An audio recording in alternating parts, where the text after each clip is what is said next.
Oke, baik. Selamat siang teman-teman semua. Shalom, assalamualaikum, Om Swastiastu, Namo Buddhaya, salam kebajikan. Aku harap teman-teman semua hari ini berada dalam keadaan yang baik ya.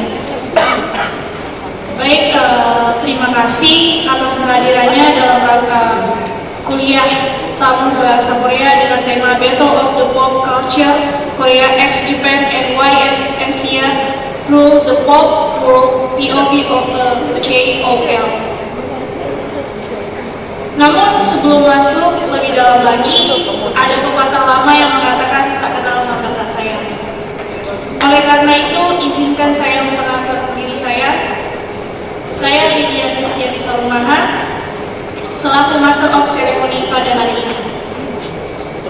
Sebagai orang-orang yang beriman, maka kita akan membuka acara ini dengan meminta pertolongan Tuhan melalui doa yang dipandu oleh saudari Sarah.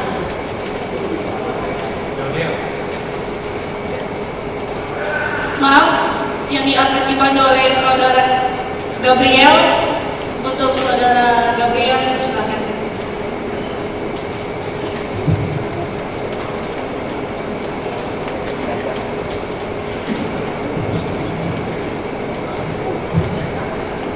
Oke, mari sebelum kita mulai dengan kelas kuliah tamu kita hari ini, terlebih dahulu kita berdoa kepada Tuhan untuk meminta tuntunan dan kasih kepada Tuhan. Marilah kita bersatu di dalam doa.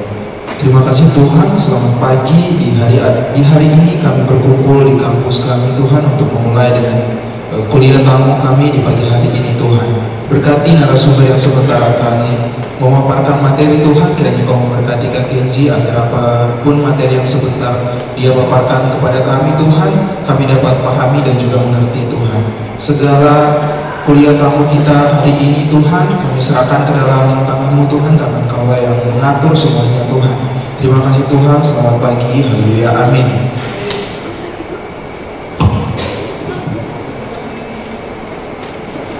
Baik, terima kasih untuk saudara Gabriel yang telah membuka acara ini dengan doa. Untuk rangkaian acara selanjutnya akan saya serahkan kepada moderator kita pada hari ini. Untuk saudari Dwi, dipersilakan.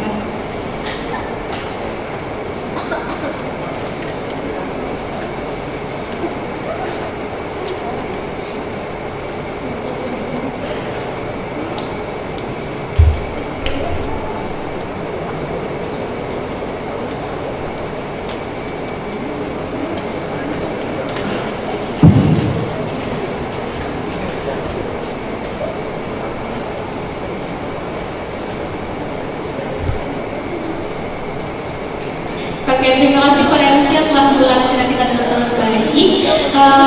Selamat siang teman-teman semua yang telah menyempatkan hadir di acara kita hari ini dengan tema Battle of the Pop Culture, Korea X Indonesia, and What is Asia Role of the Pop World, POV of KOL. Sebelumnya perkenalkan, aku perkenalkan nama diri aku Dwi. Hari ini aku akan memandu acara kita sampai selesai. Dan untuk mempersingkat waktu, izinkan aku untuk membacakan profil singkat dari kedua narasumber kita hari ini. Narasumber pertama kita yaitu ada Kenji Sato. Kenji ini dikenal sebagai content creator yang berasal dari Tokyo, Jepang, yang terkenal lewat konten-kontennya seputar budaya dan kuliner Indonesia. Ia tuh mulai aktif membuat konten sejak 2022 dan kini memiliki jutaan pengikut di berbagai platform baik di TikTok maupun Instagram. Kenji pernah menempuh pendidikannya studi sastra di Universitas Indonesia. Ia dikenal karena pendekatannya yang hangat dalam belajar bahasa Indonesia dan kecintaannya pada pembelajaran tentang musik-musik lokal. Yang kedua, narasumber kedua kita yaitu Bapak Darnaufal Kurniawan atau yang biasa kita sapa Bang Dari. Bang Dari ini merupakan dosen tetap di program studi ilmu hubungan internasional Fakultas Ilmu Sosial dan Politik. Dia pernah melanjutkan studinya dengan studi bahasa Korea dan meraih gelar Magister Sains dari Universitas Indonesia. Sebagai pengajar, beliau biasa mengampu berbagai mata kuliah termasuk bahasa Korea, hubungan internasional di Afrika dan Timur, serta studi perdamaian dan keamanan. Selain itu, Bapak Darnaufal aktif dalam penelitian dan penulisan akademik, dan salah satu karya ilmiahnya yang berjudul The Case of Corruption in COVID-19 Pandemic in Asia Pacific, Study Case of Indonesia yang dipublikasikan pada tahun 2023. Baiklah, tanpa berlama-lama, izinkan saya mengundang kedua narasumber kita ke atas bangku. Mari berikan tepuk tangan untuk narasumber kita.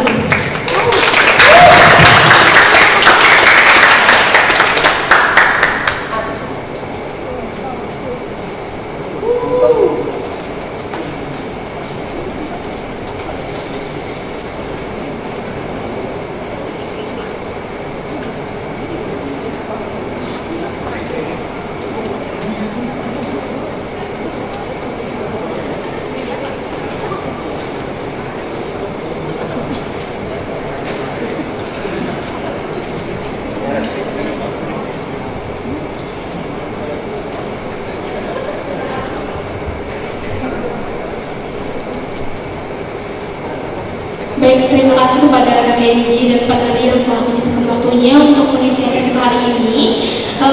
Baiklah teman-teman, kita langsung saja memulai acara kita yang pertama, yaitu pemaparan materi dari Bapak dan Noval. Kepada Bapak, kami persilakan.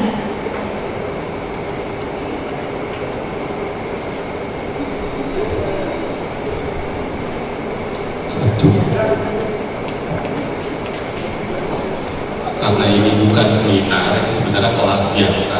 Cuma entah kenapa aku dapat ruangannya gede banget. Kalau aku dari kelas 3363 aja, tapi nggak dikasih. Ya udah. Jadi ini adalah kelas bareng. Terus karena kelas bahasa Korea di HI itu nggak kayak di FSB. Jadi nggak pure 100% bahasa, nggak pure 100% sastra.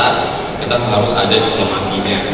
Jadi tradisinya dari tahun ke tahun itu pasti ada satu sesi itu ngomongin diplomasi budayanya, karena secara resmi nama mata kuliah ini adalah keterampilan bahasa dan budaya asing, begitu.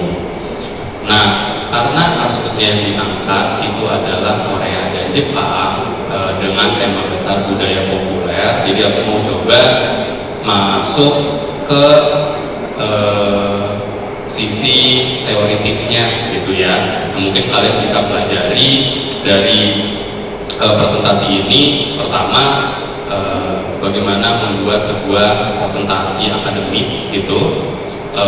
Karena aku mencoba membuat presentasi ini, jadi sebenarnya presentasi ini aku bawa waktu konferensi di Jogja tahun 2020 kalau nggak salah. Jadi bisa dibilang sangat akademis. Nah, kalian bisa nanti contek kalau misal nanti 2 tahun lagi aku ketemu mata kuliah proposal dan mata kuliah skripsi. Setelah itu bagi yang berminat dengan tema-tema budaya populer, culture, emang itu HI Bang? Iya, itu HI. Tapi gimana kita ngaitinnya ke HI? Gitu. Karena banyak kakak-kakak kelas misal mau ambil tema budaya, tapi itu sudah bisa dianggap HI gitu, karena ternyata kayak kamu cara masukinnya atau cara analisisnya itu kurang HI kayak gitu. Jadi maksudnya dengan adanya presentasi ini kalian bisa lebih aware gitu ya, how to academically present dan gimana cara ngaitin budaya populer ke HI begitu. Sama nanti secara gak langsung akan masuk ke sisi teoritis yang akan dibawakan dari temanya Kak Kenji gitu. Jadi Kak Kenji nanti akan lebih prakteknya karena dia praktisi dari budaya populer. Nah, judul presentasinya itu adalah Reflecting Creative Economy in East Asia for Industrial Revolution 4.0. Ya, ini agak bisa didebat karena katanya sekarang Industrial Revolution-nya udah 5.0, tapi aku anggap kita masih di 4.0 untuk Indonesia dengan studi kasus Korea Selatan dan Jepang. Boleh di next. Jadi outline atau alur presentasinya itu ada introduction, ada retrieve, ada teori yang aku gunakan yaitu corporatism, lalu ada studi kasusnya ekonomi kreatif Korea dan Jepang, lalu kesimpulan. Next. Intinya gitu ya, yang akan aku coba bawakan di materi kali ini itu adalah gimana sih Indonesia tuh bisa belajar gitu ya dari negara-negara Asia Timur seperti Korea dan Jepang dalam mengelola aset budaya populernya di revolusi industri yang seperti sekarang. Karena kita tahu semua bergerak digital, medsos, apapun itu namanya, konten, termasuk profesi yang KPJ lakukan, KOL. Kalau kalian tahu KOL itu apa? Jadi KOL itu bahasa jadulnya itu marketing gitu, bahasa sekarangnya influencer. Kalian belanja di TikTok Shop gitu ya, dari live TikTok itu seorang KOL. Kalian belanja dari seorang Instagram artis Instagram itu juga mereka disebut KOL. Kebetulan ada anak-anak ilmu komunikasi di sini, mungkin itu juga bisa jadi insight gitu ya, gimana sih komunikasi yang strategis untuk bisa menjual barangnya, produknya gitu ya, karena itulah tugas KOL. Nah, Indonesia itu sebenarnya pasar KOL besar. Aku yakin kalian juga kalau belanja pasti online kebanyakan, entah beli di TikTok Shop Tokopedia, Shopee, apapun itu, Shopee Live, itu pasti kan ada orangnya, ya kan? Nah, orang kan kebanyakan ya itu tadi disebut KOL. Indonesia banyak ini. Tapi kalau misalnya di Jepang, di Korea, hal itu tuh sebenarnya udah lama gitu. Terus nggak cuma sekedar digital platform, orang Korea, orang Jepang itu juga bisa bikin yang tadinya cuma sekedar karya seni, tapi bisa jadi komoditas gitu. Korea misal, dia nggak cuma jualan Samsung, LG, Hyundai, tapi juga jualan handphone, jualan kimchi, jualan drama, jualan K-pop gitu ya. Jepang jualan animasi, game gitu ya, lewat PlayStation, Nintendo dan lain sebagainya. Jepang juga jual nilai-nilai kesederhanaan, simplicity, lewat style Uniqlo mungkin. Terus kalau kita ada yang belanja di Seibu, kalau misalnya masih ada Seibu di IG-nya, itu kan semua brand Jepang. Kan biasanya kalau brand Jepang itu kan ada satu benang merah, kesederhanaan. Nah, value itu yang mereka coba juga bawa gitu. Mereka mengekspor value. Nah, Indonesia bisa nggak kayak gitu? Indonesia bisa nggak melakukan hal yang sama? Next. Nah, literate di sini aku melakukan kajian literatur dari 1, 2, 3, 4, 5, 6, 7, 8, 9, 10, 11 literate. Nah, kalau misal skripsi biasanya 10 tuh minimal. Kalau proposal biasanya 5. Apa sih yang dicari dari literate? Yang dicari dari literate itu sebenarnya dari 11 gitu ya, kasusku 11. Apa yang bisa diambil dari 11 bacaan itu terkait tema penelitian kita gitu. Penelitianku tentang ekonomi kreatif terkait budaya populer. Nah, ternyata dari 11 itu ternyata belum ada literatur yang fokus membahas pengelolaan dan juga tata kelola kebijakan terkait prosesnya, terkait efeknya dari budaya populer terutama Indonesia. Berarti literasinya bisa berhasil nih kalau kayak gini hasilnya ya. Tapi kalau misalnya nggak nemu gimana Bang? Abang bisa nemu 11 tema budaya populer dan ekonomi kreatif. Misal ada yang temanya tentang Laut Cina Selatan misal, terus waktu literasi nggak nemu satu pun, itu berarti bukan literasinya salah. Itu kalau misalnya kayak gitu, berarti tema yang kalian coba itu adalah tema pertama yang ada di dunia ini. Nah, karena kita penelitiannya sosial humaniora bukan teknik ya, bukan medis, itu berarti bisa dilakukan. Karena kalau teknik sama medis itu kan secara metode mereka harus kuantitatif, harus ada pendahulunya dulu. Mereka nggak bisa langsung tiba-tiba. Kalau sosial humaniora itu bisa. Oh, berarti tema karena misalkan udah baca 10 tentang Laut Cina Selatan, terus tema kalian nggak ada yang bahas, ya udah tinggal bilang dari 10 yang udah saya bahas belum ada tuh yang bahas tema saya, makanya mau saya angkat jadi proposal, jadi skripsi. Nah, kalau di kasusku begitu 11, terus belum ada yang bahas terkait manajemen ekonomi kreatif dan budaya populer. Next. Nah, Nah, ini teorinya langsung pakai korporatisme. Ini sebenarnya teorinya manajemen. Nah, jadi kalian bisa ngeliat ya, harinya di mana sih bang? Temanya tema FSB, teorinya pakai teori FE, terus harinya di mana? Nah, harinya adalah ternyata negara-negara Asia Timur melakukan teori korporatisme ini untuk mengembangkan sektor budaya populernya dan diekspor ke luar negaranya melewati batas negara dan ternyata sukses. Nah, harinya di situ. Harinya berarti mereka berhasil melakukan yang disebut kalau di kalian tuh namanya jadi ekonomi politik global ya, nama mata kuliah. Nah itu kurang lebih begitu. Nah, korporatisme itu jadi teori yang menjelaskan bahwa setiap peraturan atau pengaturan yang gitu ya menjadi seperti kantor korporat gitu dalam sebuah sektor, nah itu korporatisme.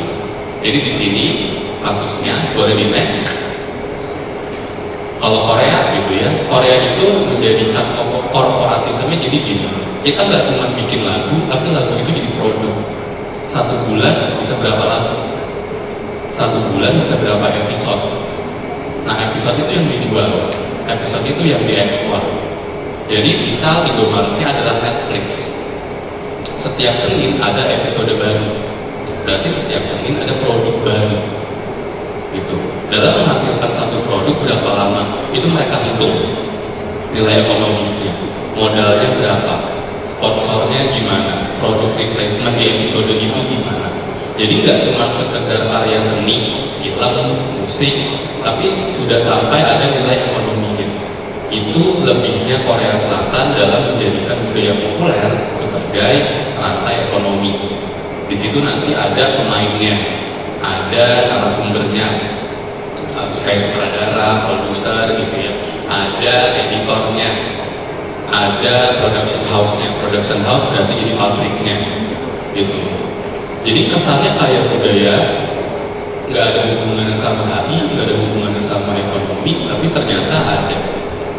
Itu kelebihannya Korea. Mereka melihat konten itu tuh adalah komunitas masa depan. Jadi mereka itu nggak cuma mulai di film gitu ya, nggak cuma mulai di K-pop. Mereka itu malah mulainya sebenarnya awalnya itu dari Magic Jet. Kalau misal kalian perhatiin Magic Jet di dapur kalian, dapur mama kalian, itu pasti mereknya kalau nggak Nyoma, Magic Home. Itu satu pabrikan sama, gitu. Dan itu merek Korea. Gitu. Mereka mulai dari situ baru berkembang jadi mobil, kulkas, mesin cuci, HP, laptop. Itu kayak Samsung aja yang kita kenal sekarang. Itu hardware-nya. Nah terus sekitar tahun 90-an pemerintah Korea tuh mikir, kan kita udah pinter nih bikin hardware, kenapa kita nggak bikin software-nya sekalian, isinya laptopnya laptop Samsung, HP-nya HP Samsung, isinya ya udah isi juga atau isian yang dari Korea Selatan juga. Jadi misal nonton film Korea di HP Korea, atau Smart TV nonton K-pop di Smart TV Samsung. Nah itu yang mereka pikirin. Nah dari situ mulailah revolusi K-pop atau Korean Wave gitu. Dan mereka itu mencoba mencari warna yang kira-kira cocok sama Korean Pop. Jadi sebenarnya Korean Pop itu juga bukan karya orisinal. Dia itu kan kombinasi antara pop Asia Timur, Mandarin waktu itu, digabung sama boy band ala Amerika. Nah, apakah K-pop itu adalah boy band pertama gitu ya? Korea Selatan yang menciptakan boy band pertama di Asia gitu ya? Enggak juga. Kalau waktu itu kan yang lebih terkenal adalah Meteor Garden F1, F7 gitu. Malah sebelumnya J-pop lebih dulu terkenal. Jadi mereka hanya cocokologi, tapi akhirnya dapat formula yang pas. Cuman formula itu udah dia hitung dari sejak dia bikin rice cooker. Gitu. Makanya sekarang udah gak cuman lagi hardware dan software, tapi lebih ke kayak diplomasi makanan. Kimchi sekarang udah mulai, strawberry Korea kalau kalian coba perhatiin masuk ke supermarket gitu, terus sudah mulai kayak oh nasi Korea, dulu nasi Jepang lebih dulu ya terkenal, sekarang udah mulai. Nah itu Korea. Jepang boleh di next. Kalau masuk Korea, ini kita bisa lihat korporat yang akhirnya menjadikan konten itu komoditas utamanya. Di sini banyak, aku nggak tahu kalian bisa melihat dengan jelas atau enggak, kayak misal CJ yang paling awal itu sebenarnya production house juga. Film-film Korea banyak yang diproduksi dari CJ, padahal CJ itu sebenarnya toko roti kan, tepung. Tuleju itu CJ. Jadi konglomerat Korea itu mereka nggak cuma bergerak di satu bidang PT, tapi banyak. Kayak misal Naver itu kita tahunya mungkin email gitu ya, tapi ternyata dia juga ya leading sektor manhwa atau komik Korea. Dulu Naver tuh pernah bikin aplikasi namanya Line, sempat terkenal. Banyak yang bilang kalau itu dari Jepang, enggak, Line itu dari Korea. Karena Naver ini Corp punya Korea. Atau Lotte juga banyak yang tahunya itu dari Jepang. Tapi memang dibuat di Jepang, tapi yang dibuat orang Korea gitu. Terus kantor pusatnya juga di Korea. Lotte itu dulu kalau kalian ingat terkenal itu kalau di Indonesia pakai permen karet terus ada gambar Barbie gitu. Dan sampai sekarang masih ada tuh produk itu. Itu kan sebenarnya salah satu budaya populer dan akhirnya melekat ke kita sebagai identitas. Ini Korea. Next.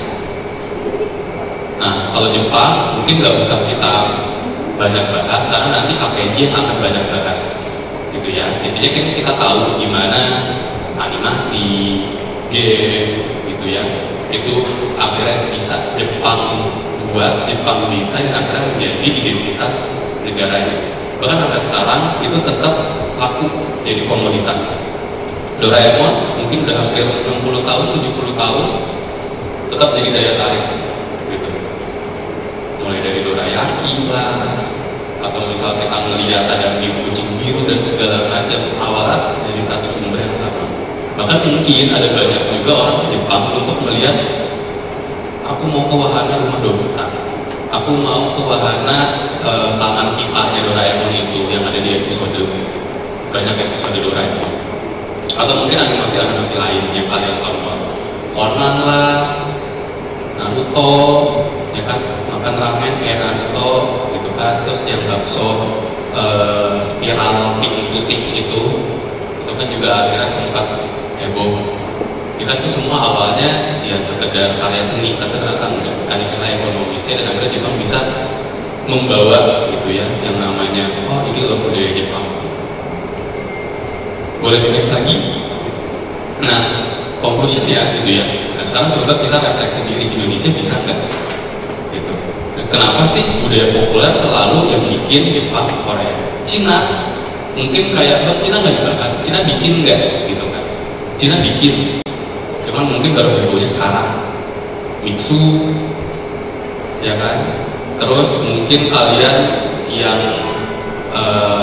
akhirnya membeli juga gitu becak, gantungan tas, itu kan sebenarnya budaya itu kan dari Cina gitu. Dan akhirnya lebih banyak merek Cina ya, mungkin kita tahunya kayak lagu dan segala macam itu kan merek Pokmart, tapi kan selain Pokmart juga banyak merek yang lain tuh, kayak yang Mozilla kuning lah, terus apa lagi sih ya, mungkin kalau misal kalian yang babi, lulu depik segala macam, gantungan tas itu tuh Cina. Terus sempat game itu juga sekarang mulai Cina mulai. Tetapi balik lagi ke pertanyaan awal, selalu negara Asia Timur. Nanti ini juga yang bakal banyak dibahas sama Kak Kenji. Kenapa sih negara Asia Timur gitu kan? Indonesia kok nggak bisa, padahal kayaknya banyak ya. Kita lihat ada film Jumbo misal, atau Nicky, Rich Brian, mungkin ada yang ngeh juga girl band barunya KK Rising, Nona, kan udah mulai tuh, tapi kenapa baru sekarang gitu? Dan itu pure swasta, pure mereka bikin. Korea, Jepang, Cina itu negaranya ambil alih, enggak 100% tapi kasih subsidi segala macam. Thailand itu udah mulai gitu. Thailand itu malah lebih drastis. Mereka akhirnya sadar diri. Kalau kalian mikir Thailand secara budaya populer yang terkenal apa? Makanan, sticky rice. Tapi itu yang mau aku highlight, Ladyboy. Akhirnya Thailand itu kayak sadar diri. Ya udahlah, daripada kita puja, daripada kita nutup-nutup diri, malu dan segala macam. Ini aset. Bangkok tuh terkenal sama wisata Ladyboy, terkenal sama wisata boy love segala macam, jadi film lah. Dan akhirnya mereka masukin itu ke kebijakan negaranya. Ya udah, Thailand menjadi pusat gay, menjadi pusat LGBT. Mereka sengaja bikin gitu, masuk ke rencana strategis mereka supaya ya udah pragmatis, buat tambah uang negara kok. Karena negara kita terkenal gara-gara itu, ya udah, why not gitu. Malah sampai akhirnya diplomasi boy love disebutnya, boy love diplomasi, karena terus ditiru sama Singapura, ditiru sama Filipina gitu. Malaysia mau nyoba niru, tapi kan terus kontras dengan agama resmi negaranya gitu. Kalau Indonesia kan sebenarnya nggak ada agama resmi. Agama resmi kita kan 8, nggak 1 kayak gitu. Nah Indonesia makanya gimana nih, negara tetangga kita aja udah mulai leaning ke, oh ini loh identitas negara saya, jadi bisa jadi komoditas dan lain sebagainya. Taiwan misal, Taiwan juga udah mulai bubble tea, ayam shilin, itu udah dijadiin diplomasi sama Taiwan. Ada yang namanya bubble tea diplomasi gitu. Mereka memanfaatkan jaringan-jaringan bubble tea untuk jadi konektivitas diplomasi mereka. Nah, Indonesia apa nih? Dan selalu negara-negara Asia Timur, Taiwan, Cina, Korea, Jepang. Thailand ya bisa didebatkan, tapi kan dia dekat Cina juga ya, di atas. Nah Indonesia di mana? Kita juga dekat Cina apa sebenarnya secara geografi. Gitu. Tapi gimana dengan pengelolaan kita? Nah, mungkin ini akan nanti banyak dibahas oleh Pak Kenji sebagai praktisi gitu ya. Dia orang Asia Timur, dia kerja di bidang budaya populer sebagai marketing di Indomaret. Mungkin kalau ada yang nggak ngeh gitu ya, emang dia siapa sih nih si Kak Kenji? Dia namanya Kenji Sato, di Instagram namanya Ken Campur. Mungkin kalian bisa lihat. Jadi udah banyak kontennya gitu ya, udah verified juga di media sosial. Mungkin itu aja yang bisa aku sampaikan sebagai pembuka. Nanti sesi berikutnya akan lebih banyak tanya jawab. Jadi aku harap kalian tanya aja, diskusi. Dan kalau yang minat mau jadi influencer kerjanya, mau jadi KOL di brand-brand besar, jadi afiliator, nah silahkan tanya orangnya gitu. Karena kebetulan itu adalah profesinya gitu ya. Terima kasih, aku kembalikan ke moderator.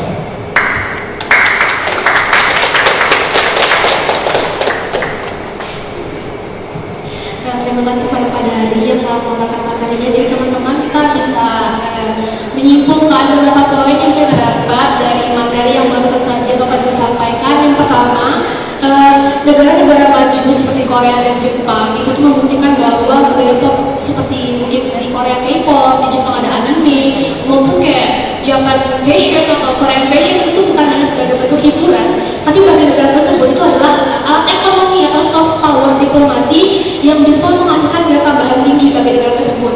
Yang kedua, baik di Korea Selatan ataupun Jepang, mereka menggunakan model corporatism, di mana negara itu membentuk sinergi strategis dalam sektor swasta maupun pelaku budaya untuk membentuk kebijakan-kebijakan yang mampu melindungi budaya-budaya pop culture yang mereka miliki.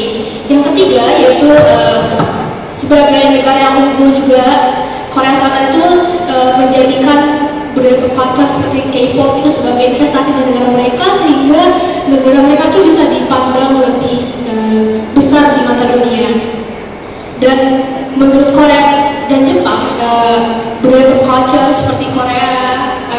K-pop, anime, atau mungkin teman-teman yang lain ada tentang Pokemon, Korean fashion atau semacamnya. Bagi mereka branding budaya itu merupakan branding negara. Mungkin itu saja kesimpulan dari materinya Mbak Dari. Selanjutnya kita masuk ke sesi mungkin kita sebut talk show yang sama Kak Kenji. Ada beberapa pertanyaan yang kita siapin nih Kak. Nah, mungkin Kak Kenji mau bertanya dulu. Cek. Selamat siang semuanya. Saya Kenji Sato dari Jepang. Maaf, sekarang suaranya agak aneh karena baru sembuh. Ya, suaranya agak maaf kalau batuk terus. Saya berasal dari Tokyo, Jepang. Tapi pernah sempat tinggal di Jerman sama Thailand. Dan pernah sempat kuliah di Universitas Indonesia di Depok. Dan sekarang kerja di pusat Indomaret di PIK, Menara Indomaret. Oke Kak Kenji, mungkin aku ada pertanyaan pertama nih, sebagai seorang yang mungkin dari kecil hingga besarnya terlahir di keluarga berbudaya Jepang, terus sekarang Kak Kenji kan tinggal di Indonesia nih. Menurut Kak Kenji, apa sih kekuatan utama dari budaya pop Jepang dibandingkan budaya pop negara lainnya? Pop Jepang, kalau saya ambil manga sebagai contohnya. Kalau manga itu menurut saya ada 3 kekuatan. Yang pertama sejarah. Manga itu memiliki sejarah sepanjang 1000 tahun. Itu cukup lama. Selain itu keunikan sama empati story-nya sama lukisannya. Kalau misalnya sekarang Ghibli, Kimetsu, atau Naruto juga dari dulu itu sangat populer di luar Jepang juga. Dan itu karena keunikan story-nya sama lukisannya.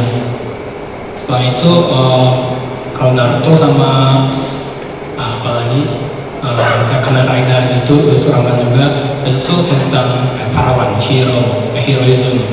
Itu juga sebenarnya di Amerika juga ada, tapi sekarang di Jepang juga punya banyak animasi atau manga yang tentang heroism yang bagus. Dan selain itu polisi dari pemerintah Jepang namanya Cool Japan.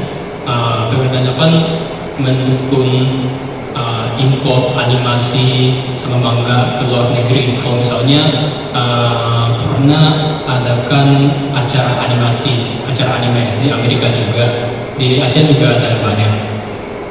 Oke, itu 3 kekuatan yang Jepang memiliki.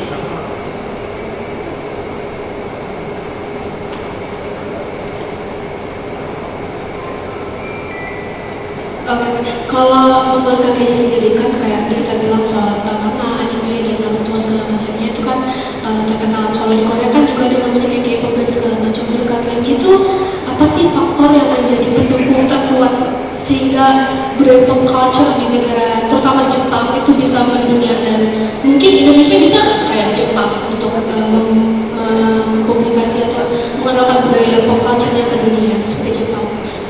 Kalau K-pop tuh awalnya dari 1997 waktu ada krisis financial Asia 1997.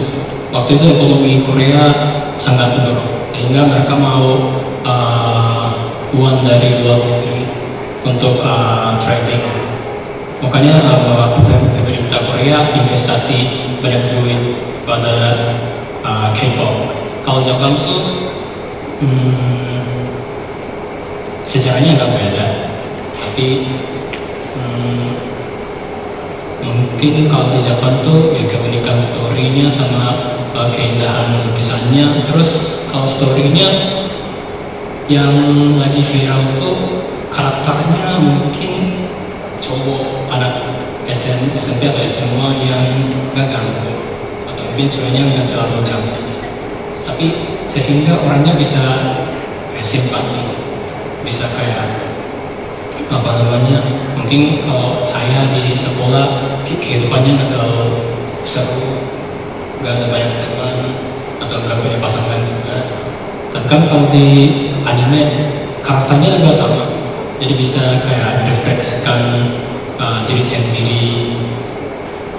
Jadi itu tuh apa namanya tempat di mana beberapa orang yang tertinggal bisa merasa nyaman.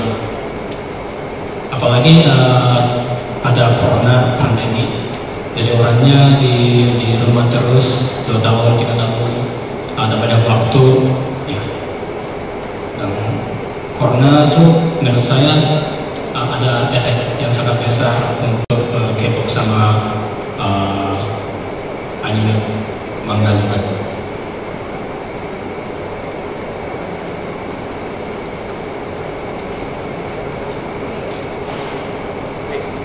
Kalau potensi Indonesia kan seperti tadi Bandari katakan, saya juga kemarin nonton film Jumbo.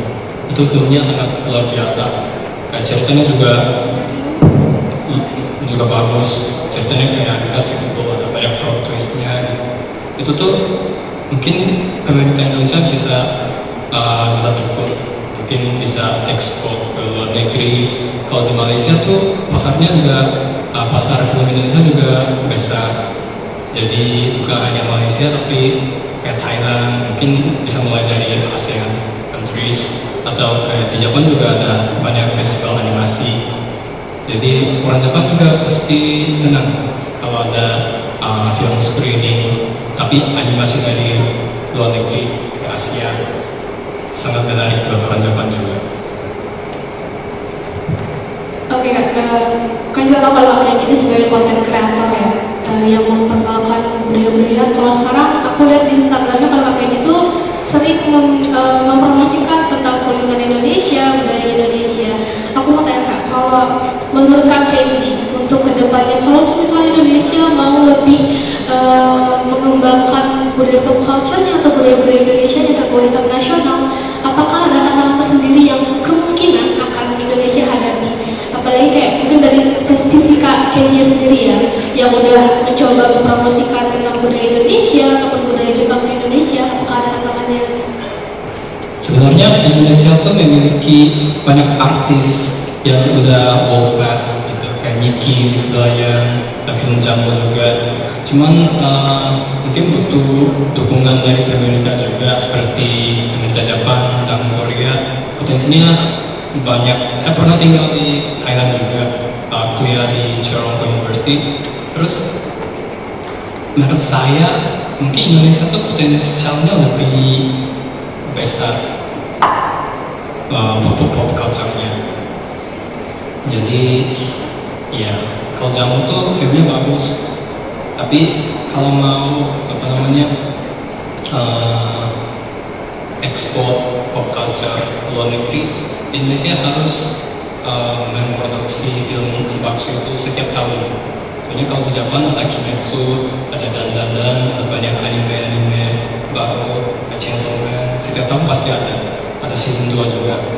Jadi ini lumayan susah, pasti butuh waktu juga. K-pop pun butuh waktu 20 tahun lebih. Anime juga ada sejarah lebih dari 60 tahun. Kalau Indonesia tuh mungkin masih baru mulai, tapi banyak orang talented juga, dan teknologi juga udah maju, jadi pasti lebih cepat.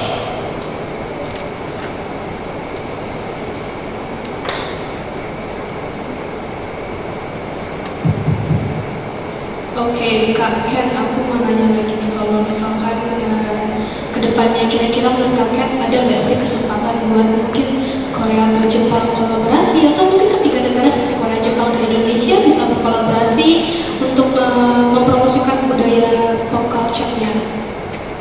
Kolaborasi Jepang Indonesia itu sudah, kalau Indonesia belum banyak, tapi kalau misalnya film Detektif Conan yang animasi, pernah sempat bikin film set di Singapura tahun 2019. Nah kalau Crayon Shinchan juga ada film temanya di Meksiko, ada Australia juga, ada Okinawa juga, itu di Jepang. Tapi maksudnya Crayon Shinchan juga bisa keliling tempat lain juga. Dan kalau Pokemon sekarang pakai Pokemon juga di Indonesia ada Pokemon lain di Bali, Jogja, Surabaya, Jakarta. Nanti di sini hari Sabtu di sini juga ada kartu Pokemon lomba kartu Pokemon juga gitu. Jadi pasti bisa saling kolaborasi.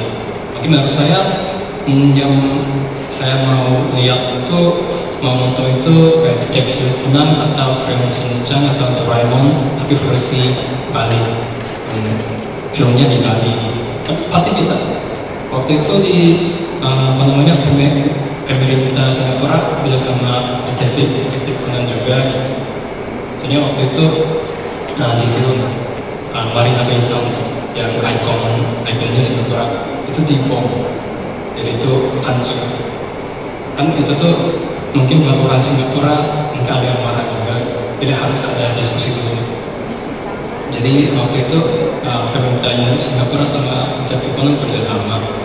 Jadi nanti bisa Bali atau Indonesia juga bisa kerjasama supaya lebih banyak turis Jepang datang ke Indonesia atau mungkin film Indonesia juga bisa bikin film temanya di Jepang. Thailand tuh sering waktu itu sering bikin film di Jepang. Hokkaido juga ada di Oita, kalau nggak salah juga ada. Nah waktu itu banyak turis Thailand juga sempat main ke Jepang kayak film tourism. Itu juga potensinya lumayan besar menurut saya. Oke, mungkin pertanyaan terakhir dari aku ya, ini untuk kedua narasumber kita. Mungkin ada nggak sih tips dan trik buat pembelajaran buat teman-teman yang lain atau teman-teman yang di luar sana, buat gimana sih supaya kita tuh bisa memberikan sebuah bantuan buat bisa mempromosikan pop culture budaya kita tuh baik secara domestik maupun internasional. Mungkin boleh dari kakek dulu, baru Pak Dari. Kalau di Indonesia tuh mungkin Bali, Jogja, Labuan Bajo itu udah terkenal bagi turis asing. Tapi sebenarnya masih ada banyak tempat wisata yang belum ditemukan atau budaya Indonesia yang sebenarnya sangat bisa dibilang maju. Kalau misalnya kan sekarang ada tren SDGs, sustainability. Kalau di Indonesia itu ada makanan kayak gudeg di Jogja. Kan gudeg itu pilihnya pakai daun pisang. Lempar juga, lontong juga. Itu tuh sebenarnya kayak sustainable. Jadi kalau di Eropa atau di negara lain itu pohon pisang itu nggak terlalu banyak, itu susah. Tapi sebenarnya mereka juga bisa tiru teknologi seperti di Indonesia yang kayak ramah lingkungan.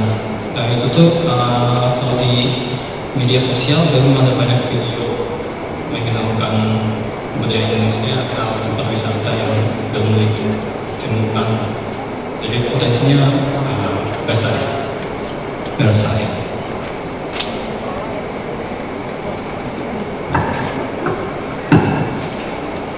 Kalau ngomongin potensi sih banyak banget. Tempe misal itu kan satu-satunya produk budaya soya di luar Tiongkok gitu. Dan itu tuh kalau di LA masuk ke superfood gitu, banyak influencer Hollywood kalau misalnya mereka vegan itu mulai makannya tempe sebagai pengganti daging. Nah, sebenarnya hal-hal kayak gitu jangan diabaikan gitu. Kalau misal kita ngomongin potensial ada banyak banget, cuman potensinya diapain gitu. Kalau misalnya nggak diapa-apain juga kan mungkin secara keberuntungan nggak akan ada Niki kedua gitu. Yang jadi Niki mungkin cuma dia aja, Stephanie Putri, Rich Brian, ya udah dia aja gitu. Tapi kalau misalnya ada lagi yang lain yang mau coba mulai, mungkin belum seberuntung mereka, belum tentu. Kalau ngomongin potensi banyak, tapi kalau kita ngomongin gimana potensinya nggak cuma biar jadi potensi aja, nah itu yang mungkin bisa akan membedakan.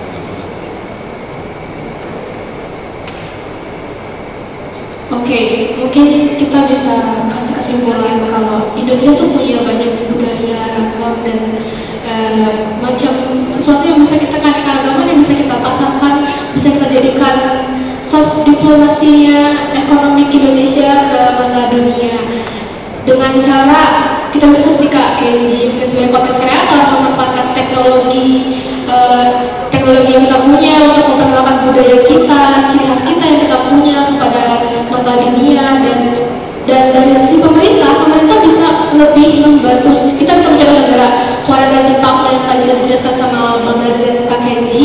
Kalau di Korea sama Jepang itu pemerintahnya sangat mendukung, bahkan sampai membuat kebijakan sendiri untuk mempromosikan budayanya ke mata dunia. Dan sekarang kita masuk ke sesi Q&A. Feel free to ask buat teman-teman yang mau bertanya, boleh angkat tangan dan kenalnya. Dan ya.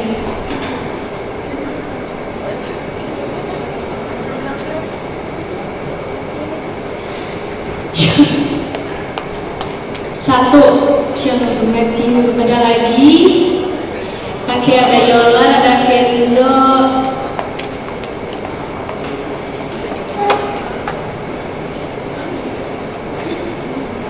Oke, mungkin dari Matthew dulu boleh.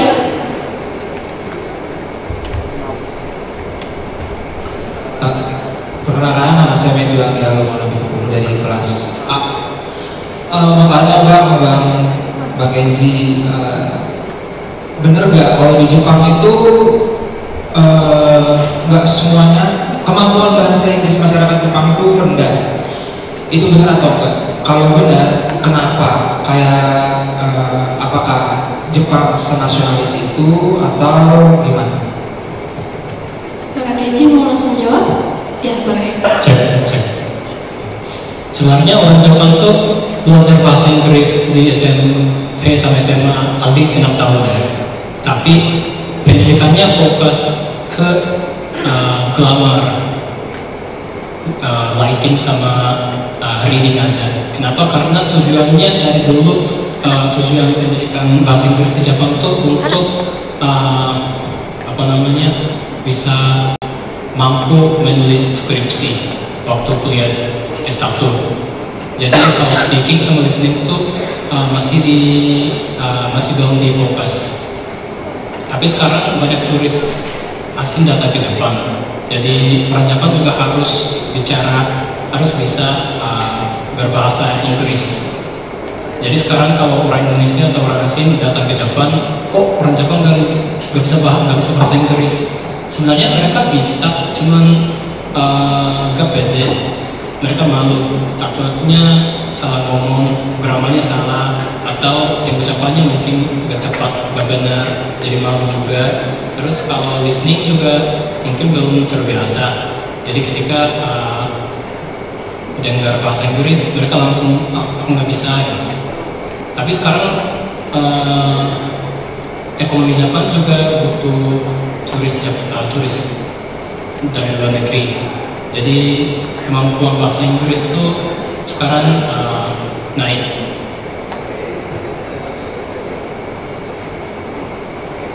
Oke, mungkin kita bisa lanjut pertanyaan kedua kita dari yang perempuan dulu ini. Ada Yolan boleh berdiri. Baik, atas kesempatannya. Selamat siang untuk Kak Kenji dan juga Bang Dari serta Ibu sebagai moderator. Di sini saya ingin bertanya, namun di sini pertanyaan saya untuk bisa membuka suatu pemikiran baru tentang perbandingan antara budaya pop culture dari Korea dan juga Jepang. Jadi bagaimana tanggapan dari Kak Kenji mengenai budaya pop Korea yang mungkin lebih mendominasi dalam tanda kutip di dunia daripada budaya Jepang, contohnya dalam serial anime ataupun hal-hal lain. Dan menurut Kak Kenji itu seperti apa, dan apakah ini merupakan suatu tantangan bagi pop culture di Jepang atau tidak? Sekian, terima kasih.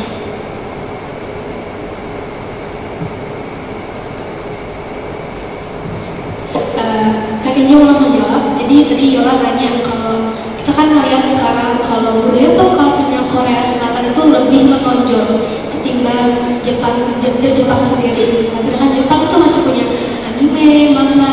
Menurut Kak Kenji, apakah hal tersebut menjadi tantangan buat negara Jepang?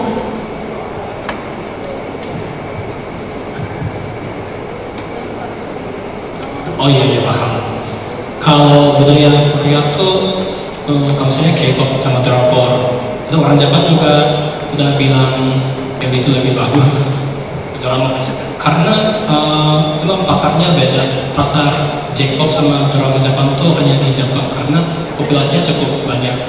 Korea tuh populasinya setengah Jepang, dan dari dulu memang orang Korea tuh mau ekspor pop culture, drakor sama K-pop ke luar negeri. Awalnya mereka ekspor drama Korea sama K-pop ke Jepang. Kalau suka BTS sama atau Blackpink atau Kara, Girls' Generation, awalnya mereka semuanya bikin dua lagu Korea sama lagu Jepang. Tapi sekarang mereka udah BTS sama Blackpink dan lain-lain itu mereka udah mendunia, jadi udah satu bahasa Korea aja atau bahasa Inggris campur gitu. Jadi dari awal kalau artis Jepang tuh dari dulu gak ada yang nyanyi pakai bahasa Korea. Jadi mungkin ya memang pasarnya beda. Dan orang Jepang juga bilang K-pop itu lebih bagus, dan drama Korea juga kan pasarnya dunia, jadi penontonnya lebih banyak, makanya kualitasnya juga lebih tinggi. Tapi kalau anime karena ada sejarah yang lebih lama di Jepang. Kalau anime itu menurut saya Jepang masih paling maju di Jepang. Kayak studio atau kalau misalnya setiap tahun ada anime yang viral, pasti setiap tahun ada season 2, season 3 juga. Tapi kalau lagu mungkin masih J-pop itu pasarnya masih kecil. Sekarang lagi masih dalam proses. Oke, mungkin kita jawab dengan ini. Mungkin kita lanjut ke pertanyaan ketiga kita dari Bapak kita yang di belakang. Boleh Bang berdiri? Oke, terima kasih kesempatannya. Nama saya Kenzo. Ini sekadar analisis pribadi saja. Jadi memang tadi kakak abang tadi terkait teori korporatisme. Jadi penekanan di sini walaupun korporatisme itu merujuk kepada kepentingan korporasi atau pelaku usaha, tetapi pada ujungnya itu selalu diorganisasikan pada negara. Amerika Serikat terkenal karena Hollywood, Jepang dengan anime, Korea dengan K-pop dan lain-lain gitu. Jadi di dalam dunia kontemporer sekarang itu pendekatan itu lebih kepada soft power. Tetapi apakah soft power itu identik dia bisa mempersuasifkan negara lain? Itu sangat besar. Kalau kita bicara dengan terkait kawasan Asia Tenggara atau Asia Pasifik, itu sangat budaya sekali gitu. Tetapi penekanan di sini bahwa soft power atau pop culture itu non koersif, tidak ada campur tangan militer di situ. Karena kalau kita berbenturan budaya sama militer itu hancur budaya. Dan kita bisa tahu belajar dari Korea dan Jepang kan. Indonesia itu memiliki peluang banyak. Salah satunya sudah digencarkan batik. Tadi Bang Gali sebut tempe makanan atau mungkin jengkol dan lain-lain gitu. Tetapi kembali lagi, peran utama sentral itu sebenarnya negara. Negara support tidak? Pertanyaan besar bagi Indonesia. Kira-kira negara ini support tidak pelaku usaha untuk terkenal di luar sana gitu. Kalau kita belajar dari Korea, walaupun secara historis negaranya kemudian merdeka daripada Indonesia, kenapa budayanya lebih dulu terkenal dari luar negeri gitu? Karena support secara masif negara terhadap pelaku-pelaku korporasi itu untuk menciptakan koneksi lewat keunikan-keunikan atau kekhasan dalam negara itu sendiri gitu. Dan ini membuka koneksi baru antara satu negara dengan negara lain gitu. Dan bagi saya, analisis saya bahwa melalui pop culture itu meminimalkan terjadinya perang karena menciptakan identitas baru, ya kan? Jadi dalam kawasan Asia Pasifik maupun Asia Tenggara itu budaya itu memiliki peran sentral. Indonesia versus Korea atau Jepang. Jadi bukan dilihat sebagai perbedaan lagi, tapi kita menjadi masyarakat internasional yang tercermin, terimplikasi lewat nilai-nilai budaya. Ketika Indonesia mengkonsumsi anime dari Jepang, itu secara tidak langsung dia menerapkan nilai-nilai yang terimplikasi di dalam budaya-budaya Jepang lewat anime, ya kan? Jadi memang secara tidak langsung budaya itu yang didistribusikan oleh satu negara itu bisa menciptakan identitas bagi negara lain yang mengkonsumsi itu, dan menjadi kekuatan baru bahwa kehadiran budaya justru mempersatukan, mengintegrasikan satu kawasan dengan kawasan yang lain. Jadi inilah pandangan pribadi saya, mungkin bisa ditambahkan oleh Kak Kenji dan Mbak Clarissa. Terima kasih.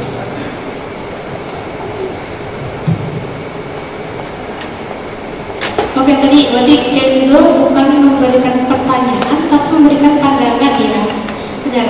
Jadi menurut Kenzo, kalau dia pernah ngebahas tentang teori korporatisme ya, di mana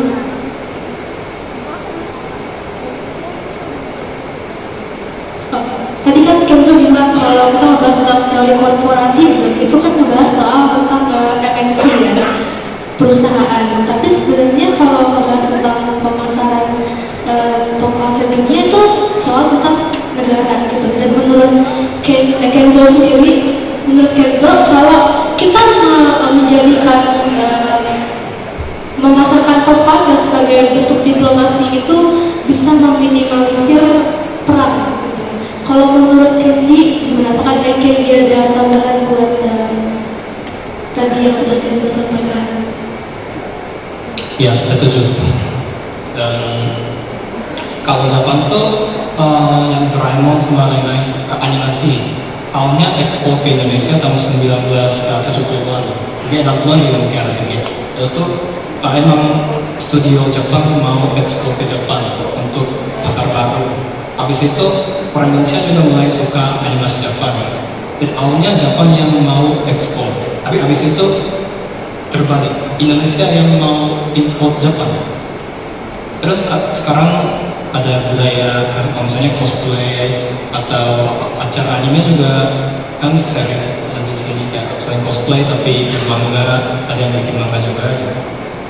Dan jadi sekarang banyak fans Jepang atau disebut wibu di sini, mereka rata-rata satu Jepang atau belajar bahasa Jepang. Kalau Korea juga sekarang ada K-pop, dan banyak yang mungkin jurusannya bahasa Korea, sastra Korea, atau memang suka belajar bahasa Korea gitu. Terus sangat penting. Terus sekarang Indonesia tuh mungkin masih baru mulai ekspor ke luar negeri. Kalau misalnya tempe juga di Jepang lagi trending karena sehat. Jadi kalau main ke supermarket di Jepang ada beberapa jenis tempe yang impor dari Indonesia juga ada, atau yang diproduksi di Jepang juga ada, uniknya orang Indonesia. Jadi mungkin itu bisa jadi kayak beginning kenapa orang Jepang suka Indonesia. Mungkin awalnya dari makanan, makanan Indonesia enak. Habis itu mungkin masih butuh waktu 5 tahun, 1 tahun lebih, tapi mungkin orangnya kayak wah Indonesia tuh makanannya ini enak, mau ke Indonesia pasti banyak fans ini, banyak fans orang Jepang, fans Indonesia di Jepang pasti nanti lebih banyak. Tapi ya pemerintah harus dukung, atau kalau pemerintah susah ya harus orang biasa kayak saya gitu yang harus bantu ini. Tapi itu sangat penting, kayak budaya itu soft power, diplomasi juga. Jadi kalau saya tuh kan saya orang Jepang, jadi setiap bulan Agustus pasti dibilang, Ken kenapa kamu rayain hari kemerdekaan walaupun kita merdeka dari Jepang gitu. Itu memang banyak orang Jepang tuh biasanya nggak tahu sejarah Indonesia. Jadi kalau tanya orang Jepang random kayak tahu nggak Jepang Jepang masih bilang nggak tahu itu kapan. Jadi kayak saat itu perang aku di Indonesia itu jadi orang Jepang yang tahu sejarah Indonesia, yang belajar sejarah Indonesia. Jadi aku mau berubah image orang Jepang di sini. Ya, bukan semua orang Jepang, kayak ada juga orang Jepang yang tertarik dengan sejarah Indonesia dan mau belajar budaya Indonesia juga. Oke, mungkin bisa dari sisi akademisinya Bang, bagaimana pandangan Abang tentang mempromosikan pop culture ini sebagai soft diplomasinya sebuah negara? Kalau misalnya tanya sah atau enggak, ya sah-sah aja gitu. Cuman ada yang menarik tadi dari pandangan Kenzo, soft power itu terkesan gak koersif. Aku malah mungkin berpikir sebaliknya.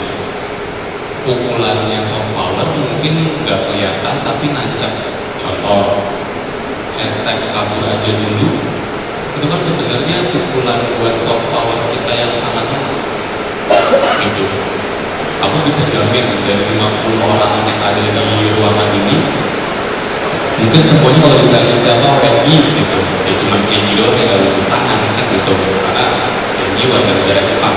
Jadi kalau misalnya ditanya siapa yang mau bela Indonesia sampai ke titik pembatasan, mungkin nggak sampai 50% yang gak lupa tangan gitu. Itu kan soft power gitu. Contoh menarik terutama buat kalangan orang-orang Jaksel. Oke, paspor dia Indonesia, KTP dia WNI. Itu kalau misalnya ditanya kamu orang mana, mungkin jawabnya orang New York, London, gitu. Karena kan tontonan dari kecil itu sebenarnya paling HBO atau Fox, kayak gitu. Itu kan sebenarnya identitas kita yang secara nggak langsung nggak kita pikirin gitu. Atau mungkin buat yang fans bola, oke KTP dia WNI gitu ya, paspornya Indonesia, tapi mungkin di dalam hatinya mungkin dia MU gitu. Dia merasa jiwanya lebih ada di Manchester dibanding di Cawang. Itu kan identitas gitu. Dan itu nggak cuma sekedar budaya luas ya. Kayak waktu di minggu pertama kelas ini, agama kan juga termasuk gitu. Mungkin teman-teman kita yang Islam radikal misalnya, itu kan menempatkan budaya agamanya nomor 1. Oke, dia paspornya Indonesia, KTP-nya WNI, tapi dia lebih aku khilafah atau apa gitu, kan kayak gitu. Jadi Islamnya nomor 1. Kristen radikal ada juga, sama aja gitu, yang di nomor 1-in identitas gerejanya misal, nggak Pancasilanya, nggak Indonesianya, dan itu kan masing-masing individu beda-beda. Nggak bisa dipotong rata juga, walaupun mungkin kalau misal di statistikin kayaknya juga itu akan lebih banyak orang yang kayak gitu seperti itu. Contoh juga misal kalian ngedate atau nongkrong sama teman-teman gitu ya, kalian lebih milih sushi day atau cilok day atau sushi day? Nggak mungkin kalian ngedate makan cilok kan gitu. Atau geng sama teman-teman nongkrong di Blok M makan gelato atau pinggir jalan makan sate atau pecel lele, pasti kan ke Blok M makan gelato kan gitu. Minum nggak berhenti, ya kan? Jadi kadang kalau misal ditanya sebenarnya negaranya gimana, itu 1, ya negaranya juga kadang abai, 2, individunya juga.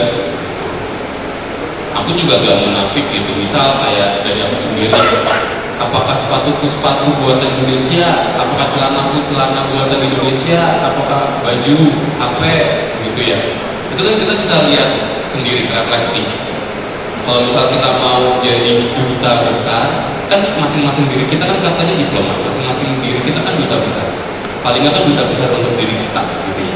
Kalau misal kita lagi jalan-jalan ke luar negeri, ini duta besar Indonesia gitu kan. Jadilah contoh supaya misal waktu kita Jepang, kita jadi turis di Jepang. Ya kalau misalnya kita melakukan hal aneh kan ibaratnya nanti orang Jepangnya kayak, ini warga negara mana sih, ini resek kan gitu. Oh ternyata warga negara Indonesia kan kayak gitu. Oh berarti kan kita in a way tidak menjaga nama baik Indonesia kan kayak gitu ya. Kalau kita kan kadang suka beranggapan seperti itu. Nah karena kita beranggapan seperti itu, ya udah sekalian aja kita juga jadi duta promosi Indonesia yang baik dan benar gitu. Kaos kita mungkin nggak beli di Uniqlo, beli di Matahari kan gitu. Sepatunya mungkin jangan Adidas, jangan Nike, Swallow mungkin kan gitu. Sendal, slipper, sepatu di Indonesia kan udah mulai banyak ya, Johnson apa segala macam, sepatu lokal kayak gitu. Apa ya jangan Samsung, jangan iPhone, Advan. Tapi itu malah jadi kayak tantangan, berani nggak pakai Advan kan gitu, apa nggak berani gitu kan. Laptop mungkin tab juga kan mungkin pakainya kan Huawei atau apa segala macam gitu. Berani nggak pakai apa merek laptop Indonesia gitu atau merek tab Indonesia, ada nggak? Kalau ada coba berani pakai nggak kan gitu. Jadi kadang kitanya juga di satu sisi yang mengglorifikasi barang-barang dari luar gitu. Bukan berarti nggak boleh, boleh, itu kan selera. Nah tapi kalau di dunia manajemen itu ada yang namanya retensi. Seberapa lekat, seberapa nempel kita sama brand tersebut atau sama produk tersebut. Ada orang yang Apple head banget, apa Apple, jam Apple, semua Apple. Berarti bisa dibilang tingkat retensi atau tingkat kelekatannya, nempelnya itu bisa 100% sama Apple. Nah sekarang kalau ditanya seberapa lengket kita sama produk-produk dalam negeri, nah itu balik lagi aja ke pendiri masing-masing gitu. Jadi sebenarnya negara punya andil, kita individu juga punya andil. Mungkin itu yang bisa kita tambahkan.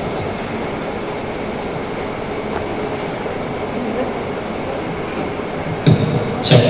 Oh iya, waktu SMA di Jerman sempat makan kebab, main ke toko kebab, penjualnya orang Turki, tapi udah lama di Jerman. Itu di sebuah desa. Terus di sana nggak ada orang Asia kecuali aku. Semuanya orang Jerman, ikuti semua. Jadi penjualnya kaget. Terus dia nanya, Cina atau dia? Ini cara nanya, ini pertanyaannya lumayan kasar. You Chinese atau Viet? Artinya bilang Vietnam. Terus aku bilang, saya dari Jepang, panggil siapa? Terus dia langsung senyum. Terus, oh, you dari Jepang? Aku suka Jepang, aku suka Dragon Ball dan macam-macam. Jadi softball tuh kan mungkin sama-sama Asia, terus kan bukannya juga mungkin Chinese atau Vietnam, dan sebenarnya itu nggak boleh, kan bisa dibilang diskriminasi. Kayak kalau ke Chinese mungkin dia kayak jadi kasar, tapi karena orang Jepang dia lebih ramah, itu sebenarnya nggak boleh. Tapi itu mungkin juga karena soft power Jepang, aku nggak kenal sama penjualnya, tapi soft power Jepang tuh lumayan kuat. Jadi mereka tahu budaya Jepang, jadi aku juga dapat kayak apa namanya advantage meritnya dari soft power Jepang. Kalau Indonesia tuh negaranya sangat luas, jadi Indonesia tuh kayak ada Jawa, Sumatera, Bali, Lombok, Kalimantan, Sulawesi, Papua tuh sebenarnya budayanya berbeda-beda. Jadi kan kalau Jepang ada sushi, kalau di Korea ada kimchi dan lain-lain. Kalau Indonesia tuh banyak banget. Nasi goreng ada, tapi kan rendang tuh dari Padang, Sumatera, terus ada banyak juga di Jogja, Surabaya gitu. Jadi emang mungkin lebih susah pilih satu makanan ikonik. Kan kalau misalnya Thailand ada Tom Yum Goong. Kalau di Indonesia tuh mungkin terlalu beragam, jadi agak susah pilih satu. Tapi mungkin sekarang ada batik juga, tapi mungkin Indonesia juga bisa, pemerintahnya bisa investasi ke biar kayak bikin mungkin ikonnya Indonesia kayak sushi, kalau Jepang atau anime. Soalnya mungkin aku pernah bikin video di Jepang, wawancara orang dalam di Jepang. Kakak tahu Indonesia nggak? Tahu tentang apa? Terus ada juga yang bilang kayak, Indonesia itu India bukan? Indonesia India apa bedanya? Nah, ada juga apa ya? Ada yang tahu Indonesia tapi mereka nggak tahu Bali itu di Indonesia. Cuma Indonesia, Bali itu negara sendiri.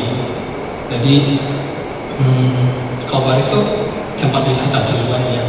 Jadi kayak mereka datang ke Indonesia bisa, pemerintah bisa investasi, bukan hanya impor tapi lebih ke ekspor, jual produk di luar negeri, atau produk itu bukan hanya makanan tapi kayak jambo, animasi. Mungkin itu bisa memperkuat negara Indonesia, karena Indonesia itu punya banyak aset yang menarik. Oke, kayaknya mungkin itu tanggapan dari kedua narasumber kita, Kakak Kenzo. Ya, karena teman-teman lain yang mau bertanya, feel free to ask ya. Kalian mau tanya soal budayanya di Jepang juga boleh. Ada yang tertarik sama Jepang atau mungkin tertarik sama Korea, karena Bang Gil juga udah pernah ikut pertukaran ya Bang, pertukaran mahasiswa. Pernah ikut, mungkin kalau sekarang sebutnya ISMA ke Korea. Jadi kalian bisa tanya soal budaya Korea juga ke Bang Dari. Ada yang masih mau tanya lagi? Ya, mungkin nggak ada ya dari teman-teman. Jadi aku tutup aja talk show dan diskusi kita hari ini.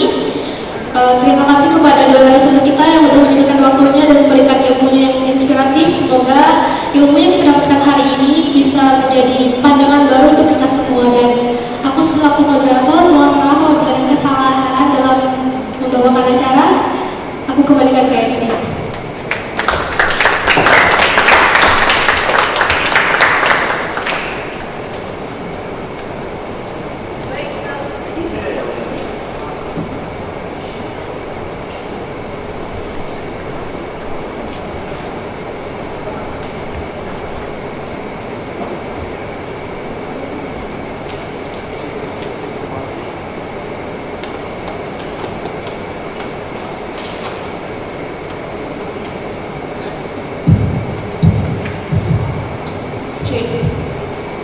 Baik, sekali lagi mari kita berikan tepuk tangan untuk kedua narasumber kita. Baik, terima kasih untuk moderator yang telah memimpin acara dan juga terima kasih untuk dua narasumber kita. Serta saya juga mengucapkan terima kasih untuk teman-teman yang turut aktif untuk bertanya. Kita lanjut ke sesi pemberian sertifikat serta merchandise oleh Bang Dari kepada Kak Kenji Sato. Boleh di atas saja. Untuk dokumentasi boleh standby.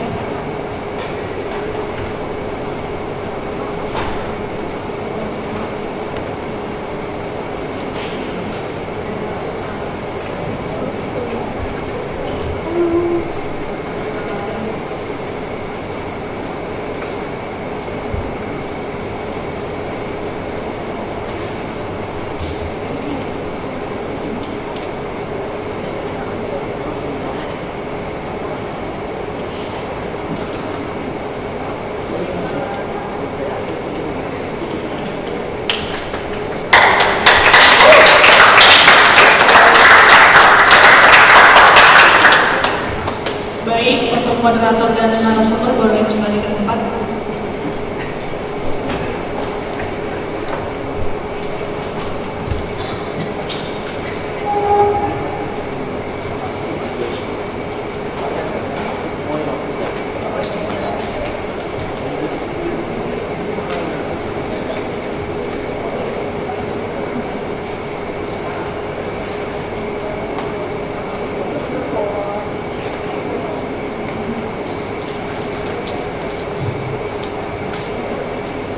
Oke teman-teman, sayang sekali kita sudah berada di penghujung acara kita.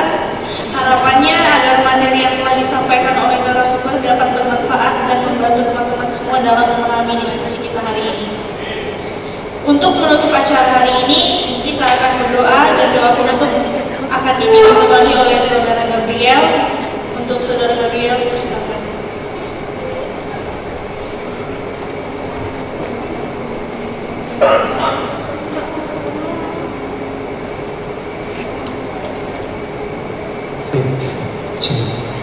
Oke, tadi kita awali dengan doa dan sekarang kita sudah selesai, jadi kita mengakhirinya juga dengan doa.